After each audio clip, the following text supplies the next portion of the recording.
Un excès de vitesse inférieur à 50 km/h relève ainsi que d'un retrait de 1 à 4 points selon le dépassement. En revanche, en cas d'interpellation par les forces de l'ordre, un dépassement d'au moins 40 km/h relevé par un radar homologué est susceptible d'entraîner une rétention de permis immédiate dans un premier temps, voire l'immobilisation du véhicule si personne ne peut prendre le volant à votre place. Il suffit juste que le préfet ait donné l'ordre aux agents d'une telle mesure à un endroit et à un moment précis. Les sanctions encourues ne s'arrêtent pas là. Vous n'êtes plus ici dans le système d'amende forfaitaire. Vous allez être ultérieurement jugé pour cette infraction au tribunal ou par ordonnance pénale, c'est-à-dire sans comparution.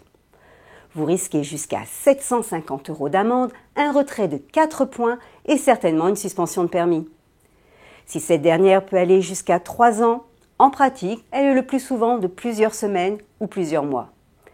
Néanmoins, dans un premier temps et dans l'attente d'être jugé, après les 72 heures de rétention du permis, vous devriez recevoir un avis vous notifiant une suspension administrative.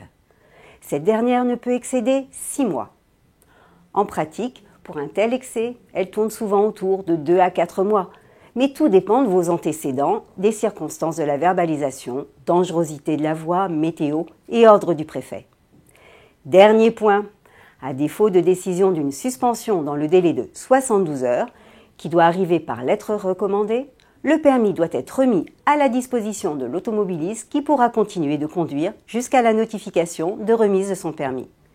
Il suffit de vous rendre à l'adresse indiquée sur l'avis de rétention, remise sur place, ou de la réclamer par courrier recommandé avec accusé de réception.